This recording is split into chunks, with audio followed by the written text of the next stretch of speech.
Have you wondered how much you really need to budget for your new life in Germany in 2026? 6 years ago, when we started helping people move to Germany, 1,200 euros a month was enough for a single person to cover the basics.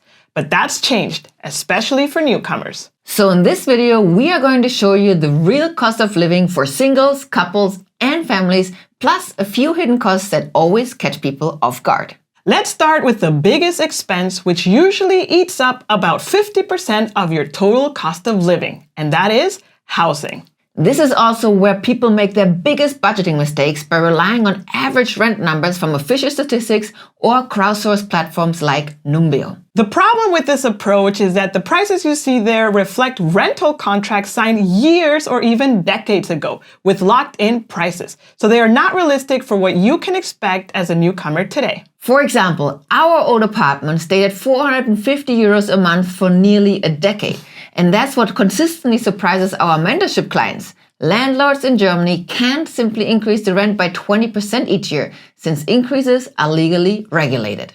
On the other hand, if you tried to rent that same place now, you'd be looking at 1,000 euros or more. So to give you a realistic picture of today's market, we simulated flat hunting in February of 2026. We pulled current listings for unfurnished apartments within the city limits of Berlin, Munich, Frankfurt, Hamburg, Stuttgart, and Düsseldorf. And here's what we found. If you're a single person looking for a studio, prices currently range from 400 to 1,435 euros, with the median price sitting right at 898 euros per month. For couples wanting a one-bedroom apartment, you're looking at 840 to 2,182 euros, with a median of 1,458 euros per month. And for families needing 2 or 3 bedrooms, the range jumps to between 1,150 euros and 4,100 euros, making the median price 1,991 euros. If you'd like the breakdown of rental prices per city to help you plan your move more accurately, you can download our full research for free via the link in the description.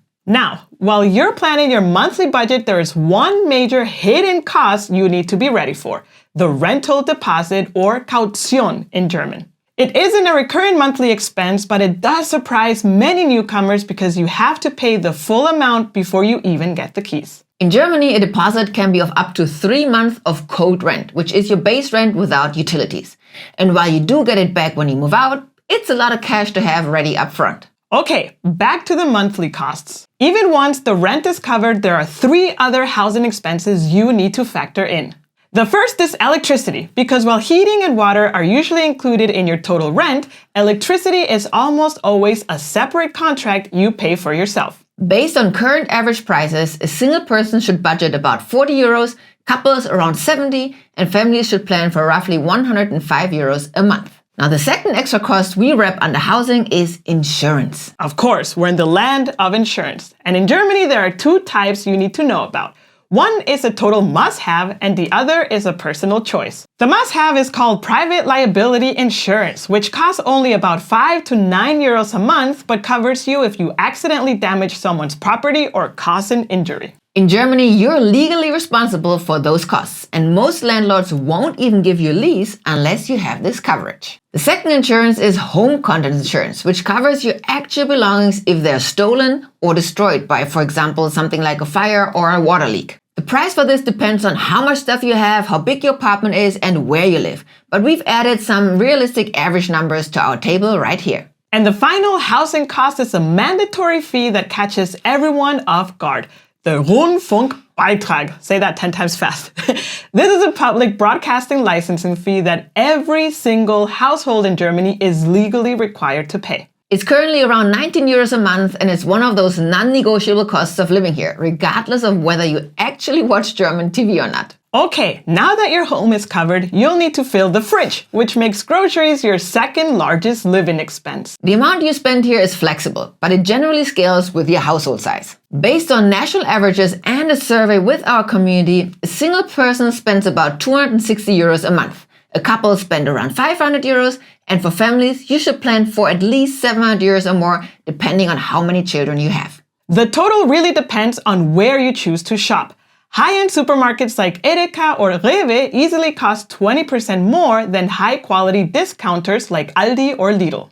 It also comes down to what you're putting in the cart, specifically whether you prefer branded products, organic produce, or pre-made meals. To give you a tangible example, we spend about 700 euros a month for the two of us. We eat at home 3 times a day and prioritize fresh, local, and organic food. We eat fish and meat regularly and choose to buy directly from our local farmers market where possible. Okay, let's move on to the third bucket, which is a major lifestyle choice, and it can either be a small line item in your budget or eat up hundreds of euros. The question is, how will you move around? If you live within the city limits, you can easily get around by bike or public transit. Germany offers a nationwide public transportation pass called the Deutschland-Ticket for 63 euros a month, which covers all buses, local trains, essentially everything except for the high-speed long-distance trains such as the IC and IC.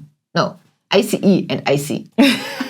We lived in the Düsseldorf city center for 8 years without owning a car at all, simply renting one whenever we needed one for a weekend escape. However, if you prefer or need a car, your monthly cost will likely land anywhere between 200 and 600 euros per month. To show you how much that varies, let's look at 2 real-life examples. Now, we no longer live in the city center, and now we own a used car that we bought in cash. And between maintenance, taxes, insurance, and gas, we spend about 200 to 250 euros a month. On the other hand, a Canadian family who recently moved to our neighborhood decided to lease a brand new car. They pay 400 euros a month for the lease, including maintenance, insurance, and taxes, but excluding gas. Okay, now to our next bucket. The fourth and final bucket is a bit more fun because it covers your basic lifestyle. Everything from dining out to keeping your phone connected so you can keep on watching our videos. Let's start with staying fit. Unless you're an avid runner or want to build a home gym, you'll probably want to join a gym or yoga studio. We actually recommend staying away from traditional gym contracts and look into a more flexible option like Urban Sports Club instead. For about 75 euros a month, you get daily access to thousands of different venues across Germany and even Europe, which is much better than being locked into one single location.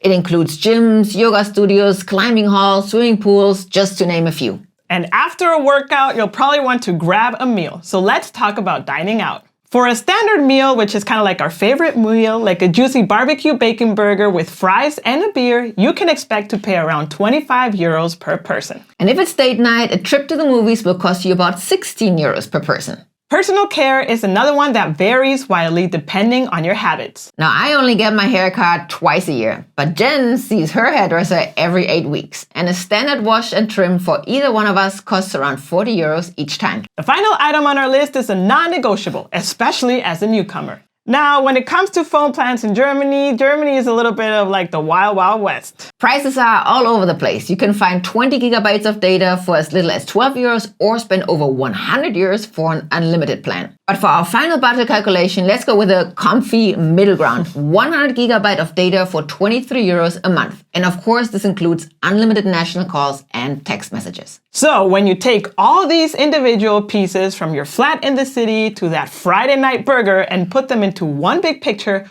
what does it actually cost to live in Germany? The time has come to add everything up. If you live in one of Germany's 6 largest cities, the average baseline cost of living for a single person is 1,472 euros. A couple lands at 2,550 euros and a family of 3 comes in at 3,875 euros. Of course, the more children you have, the more you'll need to add to your expenses. But there's one specific variable for families that we can't account for, and that is childcare. And this is because it heavily depends on your setup and which city you're in. Some cities charge for daycare, while others, like Berlin for example, are completely free. If your kids are under 3, you should definitely prepare for a monthly fee. The time. And for ages 3 to 6, the costs for daycare vary wildly by city. But once they hit age 6 and start public school, tuition is free across the country. Oh, you didn't rhyme that one. No, I'm sorry. The only exception is if you choose an international private school, which can easily add another 2,000 euros to your monthly budget. And remember, since rent is the most significant expense in the total cost of living, you can download our full research with rent prices divided by city to help you plan your move more accurately. You can check it out in the description below. Now, you might have noticed we didn't mention health insurance in any of these categories. That's not because it's free. It's because in Germany, health insurance is automatically deducted from your paycheck before it ever hits your bank account. The costs we've covered today are the big buckets, the ones you need to account for using the net salary that actually hits your bank account. So that leads to the million-dollar question. How much of your gross salary do you actually get to keep after taxes and insurance in Germany? The difference can be a bit of a shock, so we broke down exactly how the math works in this video right here.